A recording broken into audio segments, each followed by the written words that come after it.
Doon talaga. Mukha lang po ako malandi, pero pagka nilalandi na ako, puro palak lang, landiin nyo na ako, baby, come here, ganun. Pagka dyan na, Kinakabahan ka na. medyo takot pa ako konti. But I'm so excited for what's next. I'm sure marireward ka after this. Sana po, God, I'm bless you na po. Isa sa mga dahilan kung bakit mahal ka ng mga Zebbies ay ang pagiging totoo mo. Can you confidently say 100% ng walang halong pagpapanggap ang nakikita ng mga tao ang tunay na ikaw sa harapan ng camera? Yes, 100%. Yes. Gusto ko yung dalawa pa. Yes na yes ah. Do you consider yourself as a strong person? Yes. Oo naman. Sobra yung pinagdaanan ko, di ka ba magiging strong? Pero sa tingin mo ba, people can change? Yes. Pero after yung Ano? pinagdaanan mo, since nagbigay ka ng mga chances, do you still believe in second chances? No.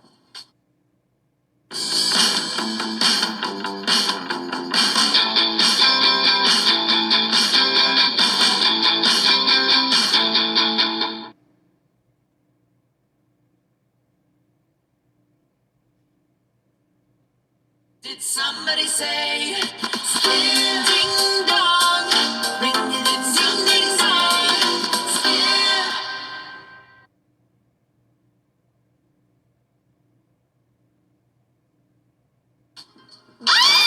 Hindi, feeling ko, no na dun sa taong binigyan mo ng maraming chance. Pero paano yung ibang tao kasi?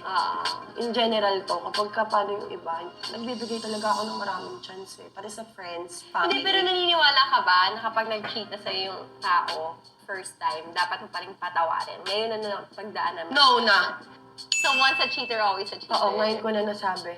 Meron bang isang tao na hindi mo kayang hindian? Yes. Family and ano. Madali kang family napitan talaga. eh, no? Sobrang. Nasa point ka ba in your life na feeling mo, nakamit mo na yung mga gusto mo sa buhay? No. Marami ka. Marami pa po. But do you think you're being too hard on yourself? Yes. Nabanggit ng mom mo na pangarap niya na makatapos ka ng pag-aaral. May bala ka bang tuparin yun in the future? Like to go to college? Yes. Gusto ko nga sabay kami ni Bia eh. Yung Oh, ang cute ni. makapag-ipon na ako, yung talagang total na tapos na, tapos sabayan mo naman ng pag-aaral. Para yun na yung gift mo. After all, diploma naman. Sobrang. Nasa point ka ba in your life na feeling mo, nakamit mo na yung mga gusto mo sa buhay? No. Marami ka. Marami pa po. But do you think you're being too hard on yourself? Yes. Nabanggit ng mom mo na pangarap niya na makatapos ka ng pag-aaral. May bala ka bang tuparin yun in the future? Like to go to college? Yes. Gusto ko nga sabay kami ni Bia eh. Yung Oh, ang cute ni. makapag-ipon na ako, yung talagang total na, tapos sabayan mo naman ng pag-aaral. Para yun na yung gift mo. After all, diploma naman. Masasabi mo ba na mas mahal mo na yung sarili mo ngayon? Yes. Oh, thank you, Lord. Talagang natauhan mo. Final question na agad. Ang bilis naman. Ready ka na ba sa final ka? Okay. Is there any point in this interview that you lied na hindi lumabas yung results sa polygraph? Wala. So far, wala. No. Okay. Girl, you survived. She survived with flying colors. Parang ano lang siya. Parang nag-chill lang siya. Overall, naging okay na may experience. But first time ba nag-polygraph? First time! Ang saya! Bibili ka na ba nito para sa bahay?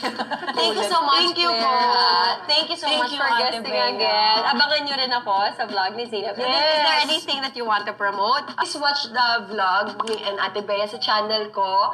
Yung Dr. Payan and Jojo ay sobrang fun lang. Hindi, tsaka ano, nakita ko nagsishow ka na rin out of town. Grabe, sobrang daming tao. Iba-ibang lugar. So, Abangan niyo yan abangan na lang sa social media. Yes, social media accounts. Ayun, Sana hanapin mapanood mo. kita or sana magkasama tayo in one of Sana the nga. shows. Or sa isang work, no? Ay! Abangan niyo yan. Comment down below kung trip niyo yan. Totoo. Pero yung Korea, tuloy natin yun. Opa! Ihanap kita ng opa! Ano tayo sa... Rar, rar, rar, rar. Thank you so much again. Thank you, Ate Thank you so B. much for I love being so you. Thank genuine, you for po. being so honest, and being so kind. Thank you, Ate. And stay strong, stay pretty. Deserve mo all the love in the world. Anyway guys, sana nag-enjoy kayo sa episode na to. Sana natuwa kayo at klaro na sa inyo yung mga katotohanan. Kinabahan ako ha, pero talagang thankful ako na lumalabas kung ano yung I totoo. know. Thank you so much for watching. I hope you're enjoying your weekend. Don't forget to like and subscribe. And don't forget, life is beautiful. Bye guys! Bye po.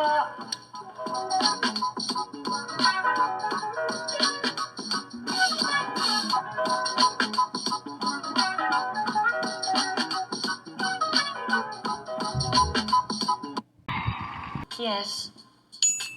Siya yung pinaka-gem ko. Feeling mo ba nagbago yung personality mo when you became a mother? Yes. Sobra. Mas ano ka na ngayon? Yung emotion ko, hindi ko talaga siyang napipigilan. Siguro nasa stage pa ako ng postpartum kasi. Since we're talking about postpartum, galit ka ba sa mga taong nagsasabi na ginagamit mo lang dahilan yung postpartum para maging relevant? Yes. Hindi nila naiintindihan yun eh. Oo. Yung mga mommies dyan, yun yung totoong nakakaintindi. Kasi hormones yun, personal hormones yun, nanganak ako Yung ng tao. yung sister-in-law ko went through it also. Oo, iba siya. Yung sa Iba first siya. pregnancy niya. Totoo siya, iba talaga. Yung pinaka kailangan kong labanan doon kung paano ko siya malalagpasan every time nararanasan ko siya. Was there a time na pinagsisisihan mo maging mom ka? No, never. Pero pag gusto ni Dia na maging artista, papayagan mo? Yes, kung gusto niya. Kasi Kung parang gusto cute ng niya. personality, di ba? Nakakatawa siya. Pag di naman tayo sa mas personal,